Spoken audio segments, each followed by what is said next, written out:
주영진의 뉴스브리핑 정치 여담 야담 본격적으로 시작을 해보도록 하겠습니다. 여당인 국민의힘이 공식적으로 지금 당의 상황이 비상 상황이다 이렇게 결론을 내렸습니다. 이게 어떤 뜻이냐 하면 당이 비상 상황인 만큼 이제 비상대책위원회 체제로 당 지도 체제를 바꾸겠다는 뜻이고요. 그렇게 되면 이준석 대표가 당대표직에 복귀하는 것은 사실상 어려워졌다. 이런 평가가 나오고 있습니다. 먼저 서병수 전국위원장의 이야기 들어보시죠. 첫째, 당헌에 대한 유권 해석안은 당이 처한 현 상황이 당의 비상 상황에 해당한다라고 판단을 했습니다. 둘째, 당헌 개정 심의 및 작성안은 최고위 안과 조혜진 상임정국위원이 발의한 안을 논의한 결과 최고위 안이 채택이 되었습니다. 40분이 참석을 하셔가지고 4명이 기권을 하셨고 26분이 최고위 안을 찬성을 하셨고 10분이 조혜진, 하태경 안을 찬성했다는 것을 말씀을 드립니다. 비상 상황이냐의 표결에는 40분이 참석을 하셔서 29분이 찬성을 했습니다. 40명이 참석을 해서 29명이 당이 비상 상황이라는데 찬성표를 던졌다. 서병수 의원에게 기자들이 또 질문을 던졌어요. 이제 이준석 대표가 복귀하는 것은 불가능해진 것입니까? 라고 묻자 당원 당규상 비상대책위원회가 구성이 되면 즉시 최고위원회 지도부가 해산한다. 이런 조항이 있다. 따라서 비대위원장이 당대표 권한을 갖게 되고 그래서 이준석 대표의 복귀는 불가능해졌다. 서병수 의원은 이렇게 이야기를 했습니다. 이준석 대표 측에서 강하게 반발하고 있긴 합니다만 이제 국민의힘은 정해진 길을 그대로 가고 있다. 이런 이야기들을 정치권에서 많이 하고 있는데요. 장해찬 청년재단 이사장, 권지웅 전 더불어민주당 비상대책위원 두 젊은 정치인과 함께 오늘의 정치권 상황 여러분께 전해드리겠습니다. 어서 오십시오. 안녕하세요. 안녕하세요. 장해찬 단장님 어떻습니까? 오늘 상임정국위원회 예정됐던 수순이죠? 네, 어느 정도 예정됐던 결과이고요. 이제 전국위 의결이라는 마지막 절차가 남아 있습니다만 이 상임정국위에서 비상 상황을 의결한 만큼 당내에서 현재와 같은 흐름을 막기는 조금 힘들 것 같습니다. 물론 이 당 내부의 어떤 정치적인 변수는 사라졌지만 외부의 사법적 변수는 여전히 남아 있습니다. 사법적 변수라고 하면 이준석 대표 측에서 법적으로 대응할 경우 가처분 신청 등이 검토되고 있는 것 같은데요. 이준석 대표가 직접 할지 또는 이준석 대표와 가까운 최고위원 측이 할지 아니면 이번에 청년 당원들 온라인으로 또 새로 규합하고 있다라는 보도도 보였는데 그곳에서 청년 당원들이 공동 명의로 가처분 신청을 할지 등등 아직까지는 미지수입니다. 물론 이준석 대표와 가까웠던 정미경 최고위원 같은 경우는 이제는 잠시 놓아줄 때다. 네. 이렇게 법적인 다툼으로 당 상황을 더 어지럽게 하는 게 이 대표에게 도움이 안 된다는 의견 밝히기도 했습니다만 그러한 사법적 리스크가 남아있죠. 그러나 이 전국이나 상임정국위 의결이 당원 당규에 명시된 절차이기 때문에 이 상임정국위를 통해서 의결된 이상 앞서 이 추진 과정에서 약간의 혼란이 있었다 하더라도 이게 과연 절차적으로 미흡하다고 할 수 있을지 그리고 상임정국위 구성을 위한 당원 당규를 제가 한번 살펴봤습니다. 네. 당 대표가 최고위원의 동의를 얻어서 임명할 수 있는 상임정국위원의 숫자가 몇 명인지 아마 많이들 모르실 겁니다. 제가 확인해 보니까 무려 18명이었습니다. 그 18명의 인사권을 다 행사했는지 안 했는지는 모르겠습니다만 이번에 40명 중에 이 비상 상황이라는 것에 반대표를 던진 분이 11분 아니겠습니까? 네. 그러면 사실상 이 당대표가 임명할 수 있는 18명조차도 여기에 대해서 비상 상황이라고 어느 정도는 동의한 상황이기 때문에 이 사법적 어떤 논쟁의 여지가 남아있긴 합니다만 이 같은 당원 당규에 의한 절차를 되돌릴 가능성은 조금 낮아 보인다는 게 여러 곳의 의견인 것 같습니다. 장해찬 단장이 보기에 말이죠. 이준석 대표 측에서 법적으로 대응을 한다면 오늘 상임정국위원회에서 이미 이렇게 결론이 났으니 이제 이 결론을 놓고 대응을 할지 아니면 정국위원회까지 열려서 오늘 당원당규 개정이 그거 아니겠습니까? 대표 직무 대행도 비대위원장을 지명할 수 있다. 네. 그동안은 대표 권한 대행만 할 수 있게 돼 있었는데 대표나. 그러면 그 다음에 법적으로 대응할지 어떻게 보세요? 제가 아는 정보는 전혀 없습니다만 만약에 법정 대응을 한다면 전국의 의결을 지켜보지 않겠습니까? 전국이 제적이 1000명이고요. 지금 물론 그 전체 1000명 정원이 다 차지는 않았습니다만 이게 하루아침에 특정 지도부가 바뀌었다고 전국위를 전부 다 물갈이하거나 임명할 수 있는 그런 형태는 전혀 아니거든요. 굉장히 오랜 시간 동안 당에 봉사한 여러 당원 중에서 성별, 연령, 지역 이런 것들을 다 배분해서 고려해서 전국위가 구성됩니다. 그래서 당내에서 전국위 의결이 이루어지게 된다면 여기에 대한 정당성은 사실 좀 따지기 어렵다라는 여러 가지 의견들이 제기되고 있는데요. 일단 전국위 의결이라는 절차를 거친 다음에 법정 대응을 하더라도 할 것 같은데 제가 한 가지 말씀드리고 싶은 건 네. 법적 대응에 들어가는 게 과연 이준석 대표의 정치적 미래를 위해서 도움이 되느냐. 물론 이 국면에서 이미 사실상 이 국민의힘 같은 경우는 비대위 전환을 염두에 두고 여러 가지 움직임이 진행되고 있습니다. 그러나 이준석이라는 청년 정치인, 젊은 정치인의 정치 생명이 여기서 끝이라고 보는 사람은 또 많이 없지 않겠습니까? 그렇다면 이 국민의힘의 당원이나 지지층들에게 또 이 사건을 지켜보고 있는 많은 국민들에게 당이 이토록 어려스럽고 이 혼란스러운 시기에 어떤 결정을 하느냐가 추후 이준석 대표의 정치 생명이나 정치적 복귀와도 상당히 영향을 미치는 평가 기준으로 작용할 텐데요. 지금 계속해서 최근에 보이는 것처럼 윤석열 대통령을 직접 겨냥하는 SNS를 올린다던가 또는 법적인 신청으로까지 이 당의 영역을 사법의 영역으로 이끌어 간다던가 하는 것이 이준석 대표의 정치 행보에 과연 도움이 될 것인가. 이 부분을 이 대표 측근들도 좀 심도 있게 고민하고 있으리라 생각됩니다. 자, 장해찬 단장한테 질문할 게 참 많이 생각이 나는데 이번에는 권지웅 전 비대위원에게 질문을 드려보도록 하겠습니다. 민주당도 비상대책위원회 체제잖아요. 네. 그때 민주당이 비상대책위원회 체제로 전환할 때 당이 비상 상황이라고 판단한 그 근거는 뭡니까? 일단은 지방선거 끝나고. 네. 물론 지방선거 예, 끝난 예. 그다음 비대위 말씀하시는 겁니다. 지금의 비대위 우상호 비대위원장이지 않습니까? 물론 이제 제일 큰 것은 지선에서 졌다는 것이었습니다. 물론 기대하기에도 완벽하게 이기기 좋은 선거는 아니었다는 걸 인정하면서도 기대했던 것보다도 더 크게 졌기 때문에 그것이 핵심적이었고요. 그래서 당시에 전임 비대위원들이 다 모여서 우리의 거취를 어떻게 하는 것이 네. 당을 변화하는 데 적절할 것인가를 이야기 나눴고 거기에서 좀 합의가 이루어졌기 때문에 바로 발표를 했었습니다. 윤호중, 박지원 공동비대위원장과 함께 비대위원 전원이 다 사퇴했던 겁니까? 네, 맞습니다. 전원이 사퇴했기 때문에 완전히 지도부 공백 상태가 됐고 네.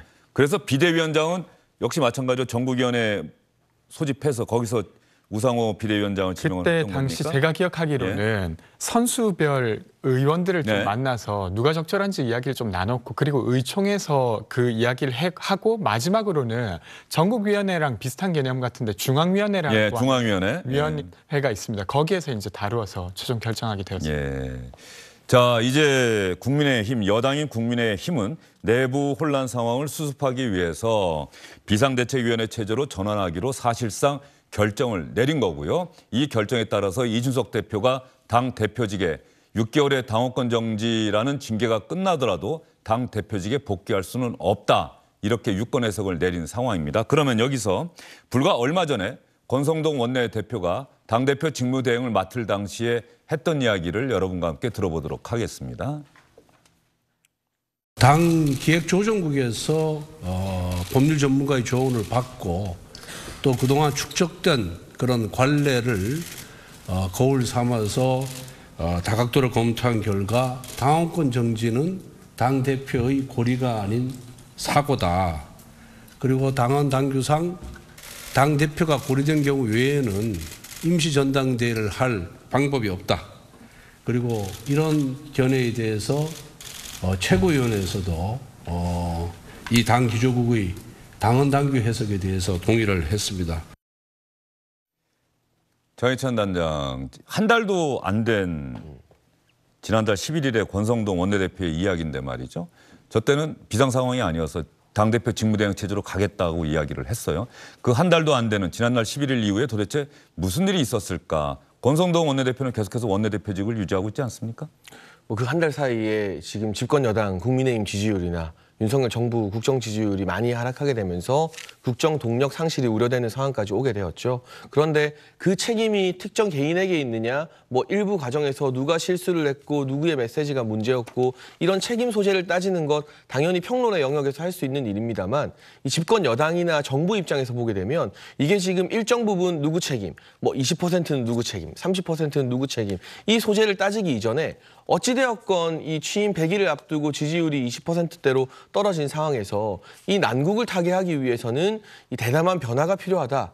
이 모두가 어쨌든 여당은 최고 지도부가 물러서고 그리고 제가 바라는 것은 이 대통령의 휴가가 끝나고 나면 대통령실에서도 일정 부분 인적 쇄신이 필요하고 정부 내각에서도 누군가 책임지는 모습을 보이는 그런 이 당정대 세 곳이 모두 다 일정 이상 책임을 지면서 국민들에게 저희 정말 위기입니다. 여러분이 때려주시는 회초리 뼈 아픕니다. 잘하겠고 변화하겠습니다라고 일관된 메시지를 내세울 필요가 있다라고 생각을 합니다. 그런데 지금 보게 되면 일단 당에서는 비상상태임을 인지하고 뭔가 바꾸기로 했습니다. 이게 상임정국위의 의결도 되었어요. 여기까지는 그 이전의 과정은 차치하고서라도 가만히 있으면 안 된다는 이 대의명분에 동의하는 당원들이 많을 것 같습니다. 다만 여기에 호응하듯 대통령실과 정부 역시 위기 상태, 비상 상황임을 인지하고 뭔가 새롭게 변화하는 모습을 다음 주 초에 보여주지 않는다면 왜 이 모든 책임을 또 국민의힘이라는 정당만 져야 하느냐라는 반론이 제기될 수 있기 때문에요. 저는 비상 상황이 아니다. 그러니까 이 비대위로 전환 못하고 당에서도 아무것도 바꾸면 안 된다는 논의 수준에서 머물 것이 아니라 당은 이미 비상 상황임을 인지하고 선제적으로 뭔가 변화하기로 했으니 이제는 대통령실과 정부도 어떤 식으로 이 비상 상황에 맞춰서 변화를 보여줄 것인가, 쇄신의 메시지를 던질 것인가 여기로 논의가 더 확장돼야 건설적이고 생산적인 논의가 되지 않을까 싶습니다. 정국위원이 한 1,000명 된다고요? 네, 1,000명이 정원입니다. 민주당 중앙위원은 한 400명 정도, 600명 정도 됩니까? 이번에 이제 선거를 했던 예. 전당대회에서 선거를 했던 사람은 한 400명 가량. 400명 정도. 예. 1,000명. 그때는 어떻게 다 모여서 투표했습니까? 최근에 전당대회 예. 아니요. 그 컷오프. 이제 지자체장 분들은 예. 공무를 수행하셔야 되기 때문에 온라인으로 예. 했고요. 고문분들도 그렇게 했고 나머지 분들은 오프라인으로 다 했습니다. 모여서 했죠. 네. 자, 이번에 이제 전국위원회에서 오늘 상임전국위원회가 의결한 내용들을 다시 한번 의결을 해야 하는데 전국위원이 1,000명 정도 된다고 합니다. 그래서 서병수 전국위 의장은 이 1,000명이 한 자리에 모이는 것 대신에 ARS로 투표를 하도록 하겠다 이렇게 이야기를 했어요. ARS로 하도록 합니다. 전국위원회는 아시다시피 정수가 1,000명이기 때문에 지금 이제 그 코비드로 인해 가지고 확진자 수가 확산되고 있는 상황이고 또 전국위원회는 상임위원회에서 올린 안을 찬성이냐 반대냐만 묻는 것이고 토론의 과정이 없습니다. 그렇기 때문에 ARS로 결정을 할 생각입니다. ARS로 결정하도록 하겠습니다. 그랬더니 한번 볼까요? 이준석 대표가 조금 전에 하나 올린 게 있는데 말이죠. 이젠 사람들 일정 맞춰서 과반 소집해서 과반 의결하는 것도 귀찮은지 ARS 전국위원회로 비대위를 출범시키려고 하는군요. 코로나로 집합 금지가 있는 상황도 아닌데 ARS 전국위원회까지 합니까? 공부 모임 한다고 국회에 수백 명씩 모이다가 전국위원회는 ARS로 해야 하는 이유는 또 뭡니까? 서병수 의장은 코로나 확산 상황을 그 이유로 들었는데 아직 집합 금지가 된 것도 아닌데 이렇게 이야기를 했고 얼마 전에 민주당은 또 수백 명이 모여서 투표를 하기도 했었고요.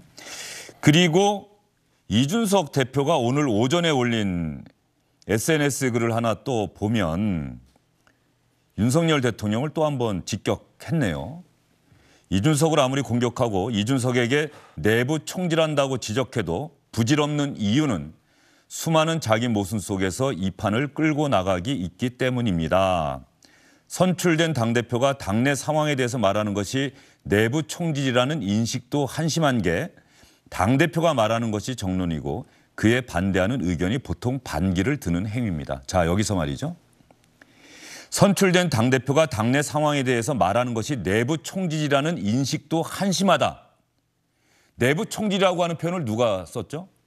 윤석열 대통령이 권성동 원내대표에게 보낸 텔레그램 문자 메시지에 들어가 있던 내용입니다. 그걸 한심하다고 또 이야기를 한 겁니다. 이준석 대표가 윤석열 대통령을 어제에 이어서 또 한 번 직격했다는 기사들이 그래서 나오고 있는 것이고요. 일단 여기까지 보고 우리 장희찬 단장 생각을 물어봐야겠네요. 이준석 대표가 윤석열 대통령까지 계속해서 어제부터 직격하고 있어요. 이 상황은 이준석 대표로서는 더 이상 물러날 길이 없다. 나의 복귀를 막는다. 그러면 국민의힘이 과연 제대로 가겠느냐? 뭐 이런 생각인 건가요? 어떤가요?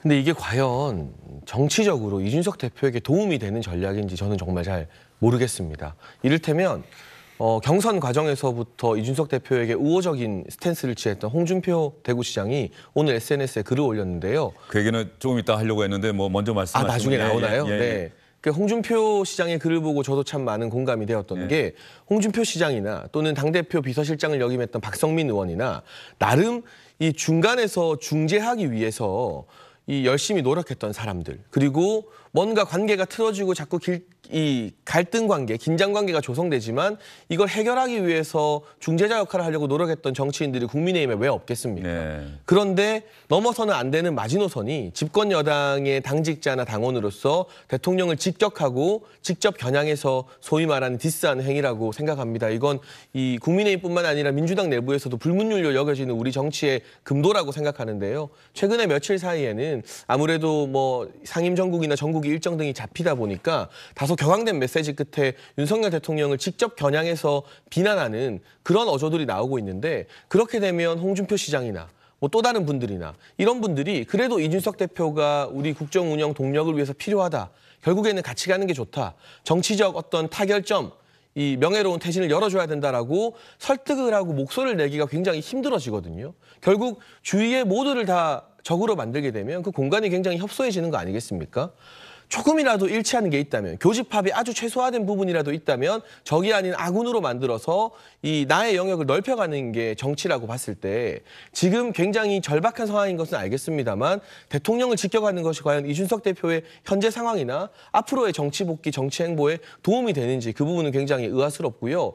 이준석 대표가 지금 국면에서 본인은 굉장히 억울할 것입니다만 많은 정치 선배들이나 정치 원로들이 말하는 것처럼 그럼에도 불구하고 당대표 직위는 개인의 억울함이나 개인의 정치적 행보보다 이 당이나 이 정부가 잘 되도록 하는데 헌신하는 그런 책임감을 느껴야 하는 자리이기 때문에 역사가 나의 억울함을 평가해 줄 것이고 결국 나를 재소환할 것이다. 그때까지 나는 묵묵히 지방에서 여러 당원들 다독이면서 정부 성공을 위해서 꼭 필요한 쓴소리만 하겠다. 이런 포지션을 취했다면 훨씬 더 여론이 더 달라지지 않았을까 싶은 그런 아쉬운 마음 개인적으로 좀 들었습니다. 혹시 모르겠습니다. 당 내부 상황을, 여당 상황, 내부 상황 아주 은밀한 부분까지 잘 모르시겠습니다만 구계자로 보기에 우리 시청자분들도 마찬가지시겠죠. 구계자로 보기에 이준석 대표가 왜 이렇게 나설까? 이준석 대표는 지금의 이 상황이 된 게 내가 징계를 받고 이제 비대위원으로 가면서 당대표 직무에 복귀할 수 없게 만드는 이 모든 것들의 이른바 윤핵관, 그리고 윤석열 대통령의 의중이 있다. 뭐 이렇게 판단해서 이 상황을 만든 건 내가 아니다. 내가 아니라 윤핵관이다. 혹시 뭐 이렇게 생각하고 있는 건 아닌지 어떻게 보세요? 그러니까 저는 두 가지가 다 네. 있을 것 같은데요. 하나는 어쨌건 이준석 대표 입장에서 선출된 당대표였는데 물론 이제 국민의힘 윤리위의 판결에 의해서 징계를 받게 되었습니다. 그리고 6개월 동안 당원권 정지가 되게 되었죠. 근데 거기까지는 수용하더라도 그것을 넘어선 사실은 자신의 대표직 상실에 대한 결정이 이루어지고 있어요. 거기에 대한 근거라고 하는 건 그냥 단지 비상 상황이라는 것밖에 없는 상황입니다. 그리고 이것이 주도되는 것은 아무래도 정황상 대통령실과 연결돼 있다는 것은 국민들도 알 만큼 알려진 사실인 상황이기 때문에 지난번에 문자 메시지가 결정적이었죠. 네, 항변이 있고. 근데 두 번째로는 저는 이렇게 생각하는데요. 그 대통령의 내부 총질이라던 당대표라고 하는 문자 메시지가 일단 공개되었습니다. 그럼 국민들이 보기에는 그건 대통령의 말이로는 매우 부적절했어요. 근데 거기에 대해서 사실은 대리 사과가 있을 뿐 어떤 해명도 없는 상황입니다. 근데 그것이 부적절하다라고 저는 지적한다고 생각해요. 그리고 그것은 아주 타당한 지적이라고 생각합니다. 그냥 단순히 어떤 당에서 배출한 대통령을 보좌하고 그 대통령이 잘할 수 있도록 돕는 것과 별개의 문제로 잘 못하고 있을 때는 잘 못한다고 말해주는 게 그의 역할이죠. 근데 그것을 하는 게 그의 정치 행보에 별로 도움될 것 같지 않으니까 안 하는 게 좋지 않겠냐라고 하는 것이 또 저는 되려 부적절하다고 생각해요. 지금 윤석열 대통령의 지지율은 지금 3개월 만에 20%까지 떨어졌습니다. 그러면 네. 단순히 윤석열 대통령을 기존에 신뢰하지 않았던 사람뿐만 아니라 기대했던 사람들도 지금 신뢰를 잃었고 심지어 잘하기를 바라고 있는 사람조차도 위험하다고 느끼고 있는 상황이에요.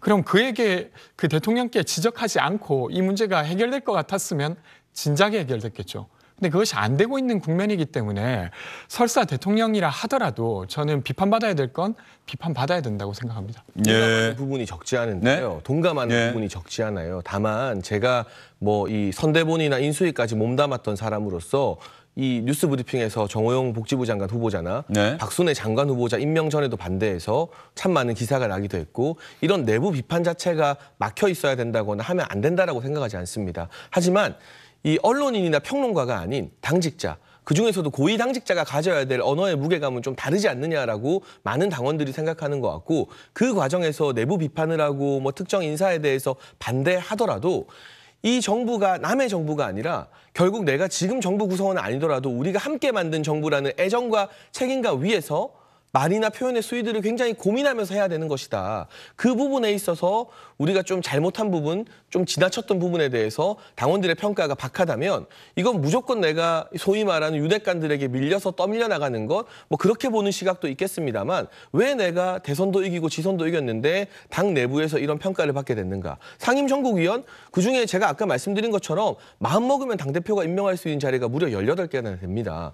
상임정국. 네, 그리고 전국위원 같은 경우 1000명 중에서 얼마나 많은 사람들을 또 이 당대표 1년 하는 동안 내 사람으로 만들 수 있는 기회가 있었는지. 윤리위 이양희 위원장, 이준석 대표가 임명한 사람입니다. 이양희 위원장이 평소 정치적으로 가장 가까웠던 두 사람이 김종인 전 비대위원장과 이준석 대표입니다. 이런 여러 가지 당내 기반이나 당내 구성원들의 동의를 얻고 설득을 하고 나의 철학에 동화시킬 수 있는 기간이 있었음에도 불구하고 지금 국민 여론, 사실 국민의힘의 분란 자체를 싫어하고 있습니다만 당내 여론이 비대위로 가야 된다, 비상 상황이다, 그리고 지금은 새로운 지도체제가 필요하다는 쪽으로 압도적으로 쏠리는지 거기에 대한 고민과 반성, 성찰도 저는 같이 나오면 더 좋을 것이다. 이제는 더 이상 청년 정치인이 아니라 이 집권 여당 당대표까지 했던 거물급 정치인이기 때문에 거기에 대한 고민도 좀 필요하지 않냐는 말씀을 드리는 거지 쓴소리 하지 마라. 뭐 이런 차원의 말을 하는 건 아닙니다. 저도 사실 말씀하신 대로 당직자로서 말을 조심해야 되는 부분이 분명히 있다고 생각합니다.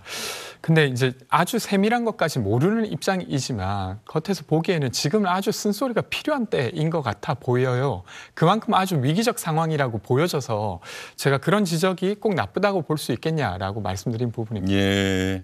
아마도 윤석열 대통령의 지지율이 좀 떨어지는 상황에서 네. 여당의 책임 있는 당직자 가운데 그 누구 한 명 대통령과 대통령실을 향해서 이렇게 하면 안 된다. 이건 바꿔라라는 얘기를 공개적으로 하고 있느냐? 거의 없죠. 지금은. 그렇죠. 예. 알겠습니다. 이준석 대표 이야기를 하나 더 전해드리고 나서 저 여론조사 결과로 좀 넘어가 보도록 할 텐데요. 이준석 대표가 이제 이거는 오늘 상임정국위원회 결정사항에 대해서 비상이라고 하면 직무대행인 원내대표는 사퇴했습니까? 최고위원은 몇 명이 사퇴한 상태인가요?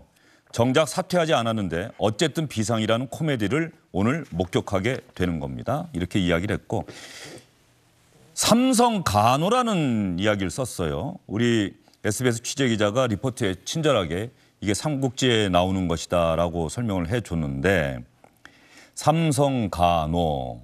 새 아버지를 섬겼다는 장수 여포를 비하해서 부르는 말이다. 이게 누구냐? 5년 전 대선 때 3명의 후보를 밀었던 삼성간호 아니냐? 그 사람이 윤핵관의 핵심 아니냐? 이게 누구를 얘기하느냐? 이준석 대표가 얘기한 삼성간호가 누구냐? 바로 장제원 의원 아니냐? 대중 앞에는 나서지 못하면서 영달을 누리고자 하니 모든 무리수가 나오는 것이죠. 라고 이준석 대표가 이야기를 하는데 장제원 의원이 5년 전에 반기문 전 유엔 사무총장 지지했다가 바른정당 합류하면서 유승민 당시 후보를 지지했고 그다음에 다시 자유한국당으로 돌아와서 홍준표 후보를 지지했다. 이건 정말 뭐 아주 공개적인 저격이에요. 근데요, 예. 제가 이 부분에서 예. 뭐 장제원 의원의 정치적 행보에 대해서 대신 해명하거나 그러고 싶지도 않고 그럴 자격도 없고요. 다만 제가 저 당시에 반기문 전 유엔 사무총장 캠프에 있었거든요. 네네, 그 얘기 여러 번 했죠. 네, 제 이 정치적 어떤 대선 참여의 출발점이 2016년, 17년 대선 국면이었는데 최근에도 뵙고 왔습니다. 근데 지금 시점에서 과연 그때 바른정당 유승민 후보를 도왔던 분들이 반기문 전 총장 지지했던 걸 이 성을 바꾼 걸로 해서 비판할 수 있는가? 이게 약간 번외의 이야기일진 모르겠지만 그 당시에 이 보수나 중도 진영 후보들이 난립하면서 문재인 전 대통령 막기 힘든 상황에서 반기문 전 총장이 유일한 대안으로 여겨졌고 그리고 반 전 총장이 귀국을 했는데 그 당시 바른정당에서 대선 후보가 되고자 했던 유승민 전 대표와 소위 말하는 친윤계 의원들이 반기문 전 총장에 대해서 얼마나 비협조적이고 얼마나 냉대를 했는지 이 세밀한 정치적 사안 한번 다 이야기해 볼까요? 그러면 결국 보수 진영 자기 얼굴에 침 뱉기밖에 안 되고 결과적으로는 반 전 총장이 불출마 선언한 이후에 단일화 이뤄지지 못해서 홍준표, 안철수, 유승민이라는 세 후보가 나와가지고 다 지지율이 찢어졌죠. 이 세 분의 지지율을 단순 합산하면 문재인 전 대통령을 이겼었습니다. 그 와중에 바른정당의 유승민 전 후보는 7%대의 지지율을 받았었고요. 저도 뭐 이거 비밀 투표의 권리가 있습니다만 2017년 대선에서는 기호 4번이었던 유승민 전 후보 찍었었습니다. 그 당시에는. 하지만 그때 반기문 전 총장을 배척하고 계속 처음부터 끝까지 유승민 후보를 밀어서 결국 보수 후보 다 분열시키고 7% 받는 후보 끝까지 완주시킨 게 그건 또 뭐 정치적으로 자랑할 거리가 되는 겁니까? 그 부분에 있어서 지금 햅신과 다른 이 장제원 의원 저격을 위해서 2017년 대선의 역사까지 끌어들이는 게 중도 보수 진영의 정치 지도자로서 꼭 필요한 메시지인가? 이거 아니고도 더 좋은 메시지 내면서 어떻게 보면 이 보수 진영 전체를 위해서 내가 잠시 헌신하겠다. 그렇게 되면 정말 많은 분들이 미안해하고 이 빚을 느끼게 되고 나중에 이 빚을 꼭 이 대표에게 갚아줘야겠다라고 생각할 텐데 왜 이런 결의 메시지가 최근 사이에 더 많이 나오는지 저는 그건 참 개인적으로 안타깝습니다. 네, 장해찬 이사장이 얼마 전까지는 이준석 대표를 상당히 이해하는 발언 많이 하시다가 오늘은 상당히 거칠게 좀 표현하시는 것 같네요. 왜냐하면 예. 제가 윤리위 결정 이전까지는 윤리위의 절차 진행 과정에 대해서 시종일관 부정적이었습니다. 지금도 윤리위의 절차에 대해서 제가 비판했던 내용을 회수하고 싶은 게 하나도 없습니다. 그리고 그때도 뭐 제 개인적으로 내부 인사가 진행되는 과정에서 정부 장관 임명이나 인사에 대해서 비판했던 건 여전히 같은 의견을 가지고 있습니다. 특히 박순애 장관의 최근 행보를 보게 되면 아 제가 그때 임명 반대하면서 비판하길 잘했구나라는 생각도 합니다. 그런데 중요한 것은 결정이 나고 나서 당내의 어떤 정치적 기구에서 의사결정이 내려지고 나면 그게 누군가에게 유리하건 불리하건 억울하건 말건 떠나서 당원들은 거기에 대해서 존중하고 최대한 혼란을 줄이는 방향으로 더군다나 일반 당원이나 뭐 일개 당협위원장 정도가 아니라 정말 책임 있는 고위당직자라면 그 방향 안에서 생각을 해야 되는 게 맞다고 보는데요. 제가 최근까지도 이준석 대표에 대해서 공개적인 비판은 한 적이 없습니다만 며칠 전부터 이제 윤석열 대통령을 직격하는 것, 직접 겨냥해서 비판하는 것은 이 홍준표 대구시장 SNS 글 인용한 것처럼 이 갈등을 나름대로 중재하려고 하고 뭐 비상 상황을 지지하더라도 이준석 대표에 대한 비판을 하지 않으려고 했던 저를 비롯한 많은 사람들에게 아 이건 아니지 않나.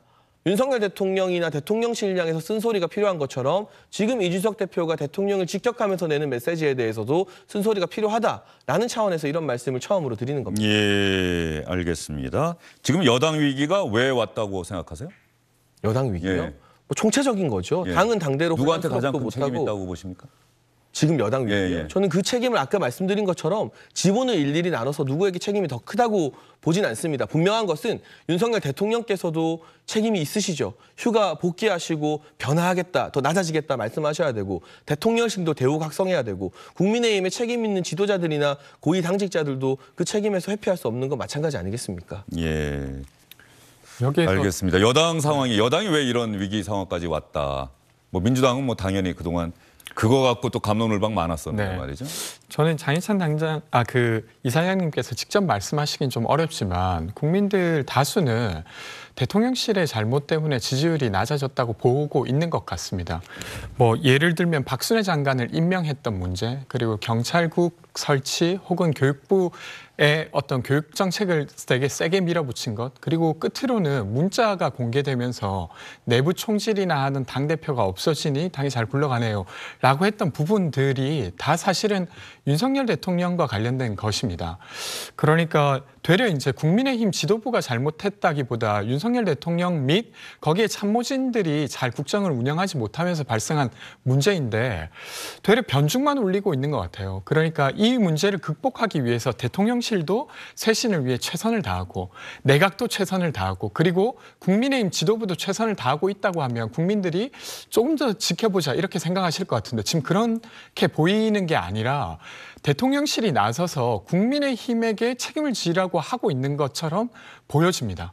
그러니까 되려 쇄신해야 될 주체는 쇄신을 하고 있지 않고 책임을 떠넘기는 듯한 모습으로 비춰지기 때문에 저는 당분간 지지율 상승이 어려울 것 같아요. 그래서 그런 지점들을 좀 뼈아프게 감내하셔야 국민들이 다시 국정을 되게 애정어리게 바라보지 않을까 싶습니다. 그 비판은 자, 제가 겸허하게 수용을 하고요. 예. 그래서 앞서 말한 것처럼 여론조사나 이런 거 보면은 말이죠. 윤석열 대통령의 책임이 가장 크다는 여론조사 결과가 미디어 토마토인가요? 여길 보면은 나와요. 각 뭐 보수층에서만 이준석 대표의 책임이 가장 크다고 나왔고 다른 전체적인 여론조사 결과로는 윤석열 대통령, 윤핵관, 이준석 이런 순서로 나왔다. 지금 화면에 나가고 있는데 이게 여론의 한 뭐 단면이다 이렇게 볼 수가 있겠고요. 중앙선거 여론조사 심의위원회 홈페이지 시청자 여러분 꼭 참조하셨으면 좋겠습니다. 지난 1일부터 3일 사이에 조사한 거고요. 예. 네, 그래서 권지웅 비대위원의 비판 제가 겸허히 수용하고요. 앞서 말씀드린 것처럼 그렇기 때문에 이걸 제가 뭐 퍼센트로 나눠서 순위를 매기고 싶진 않지만 그럴 사안도 아니지만 국민의힘 지도부만 물러나는 것이 아니라 대통령실, 정부 내각 그리고 대통령께서도 정말 국민의 회초리를 따끔하게 받아들이겠다. 쇄신하겠다, 변화하겠다, 부족한 부분 고쳐서 더 낮아지겠다라는 메시지와 변화의 강력한 상징 등이 반드시 저는 뒤따라와야 한다고 생각합니다. 이제 정리를 좀 하고 다음 주제로 넘어가려고 하는데 하나 이해가 안 되는 게 뭐 권성동 원내대표가 이번 상황이 어쨌든 상당히 큰 책임이 있다. 그런데 권성동 원내대표는 그만두지 않는 거죠? 원내대표 계속 하는 거죠? 이후 상황을 예. 제가 예상할 수 없습니다만 지금 원내대표를 지키고 있는 것은 현재 비대위로 넘어가는 국면에서 원내대표 자리가 공석이 되게 되면 비대위 넘어가기 전에 또다시 원내대표를 선거해야 되기 때문에 일단 현 상황을 수습하고 비대위 체제로 당이 옮겨지게 되면 그 후의 거치에 대해서는 당 의원들의 총의를 받아들여서 뭐 재심인 절차든 또는 본인의 결단이든 여러 가지 고민이 뒤따르지 않겠습니까? 홍준표 대구시장이 비대위원장을 뭐 이렇게 어렵게 뽑느냐. 원내대표가 사퇴하고 원내대표 새로 뽑고 그 사람이 비대위원장 해서 다음에 뭐 당대표가 돌아올 때까지든 이렇게 하면 가장 무난하게 가는 것인데 왜 이런 걸 안 하고 무리수를 두느냐라고 얘기했던 기억이 나서 질문을 드렸고요. 아까 말씀하시려던 홍준표 시장의 SNS 글을 보면 당대표가 이유가 무엇이든 징계를 당하고 밖에 나가서 당과 대통령에 대해 공격하는 양상은 사상 초유의 사태다. 지난 박근혜 탄핵 때를 연상시킨다. 이제 그만들 하십시오. 그만드립니다. 누구 한 사람한테 하라는 얘기가 아니라. 그리고 이준석 대표에 대해서는 당대표쯤 되면 나 하나의 안위보다는 정권과 나라의 안위를 먼저 생각해야 하거늘 지금 하시는 모습은 막장 정치로 가자는 것으로밖에 볼 수 없네요. 이준석 대표 입장에서 지금까지 중재해 보려고 여러 갈래로 노력했지만 최근에 대응하는 모습 보고는 이제 그만두기로 했습니다. 좀 더 성숙해서 돌아오십시오. 나는 그때까지 기다리겠습니다. 그리고 그 전에 했던 이야기가 이제는 사법 절차에만 전념하시고 자중해 달라고 그렇게 말씀드렸건만 이준석 대표는 그걸 참지 못하고 사사건건 그건으로 대응한 것은 크나큰 잘못입니다. 아까 이 얘기를 하고 싶으셨던 거죠? 뭐 어느 정도 이 부분에 공감하는 바 있습니다. 지금 이 글 같은 경우도 홍준표 대구시장이 이준석 대표를 비난하기 위해서 쓴 글이 아니라 굉장히 애정이 있기 때문에 한 쓴소리라고 생각을 하고요. 제가 홍 시장처럼 뭐 그런 조언을 할 처지는 전혀 아닙니다만 나름대로 윤리 국면에서 계속 이준석 대표의 입장에서 이해하고자 노력해왔던 상황에서 지금은 조금 다르다. 이런 쓴소리도 귀 기울일 필요가 있다는 말씀을 드리고 싶었던 겁니다. 이야기 하나 더 드리고 싶은데. 간략하게 가시죠. 네. 저는 이 문제를 진정으로 극복하고 싶다는 진정성이 느껴지려고 하면 이 문제에 책임 있는 자가 해명하고 쇄신하는 거라고 생각합니다. 근데 지금 이준석 대표를 제외하고 누구도 책임 있다고 여겨지는 사람이 자기가 자기를 내려놓겠다 혹은 아니면 자기 팀을 바꾸겠다라고 말하지 않지 않습니까? 그러니까 되려 이 국면이 더 꼬이고 있는 거라고 저는 생각합니다. 윤석열 대통령이 오늘이 휴가 마지막 날이고요. 내일 주말 휴일을 거쳐서 다음 주 월요일이면은 다시 대통령실에 출근하게 될 텐데 그때 출근길 문답이 있을지, 그때 이런 상황에 대해서 이준석 대표 문제라든가 여당 상황이라든가 문자 메시지라든가 그리고 대통령실과 내각의 쇄신이라든가 이런 부분에 대한 질문이 있을 것 같은데 과연 이야기를 할지 그 부분에 시청자 여러분께서 아마 관심이 많으실 것 같습니다. 안녕하십니까, 주영진입니다. 더 많은 뉴스와 라이브 이벤트를 보고 싶으시다면 화면 오른쪽을 눌러서 구독해 주시기 바랍니다. 저희 SBS 앱을 다운로드 받으시면 뉴스 속보 알림도 받아보실 수 있습니다. 텔레비전으로도 SBS 뉴스, 유튜브로도 SBS 뉴스 잊지 마시기 바랍니다.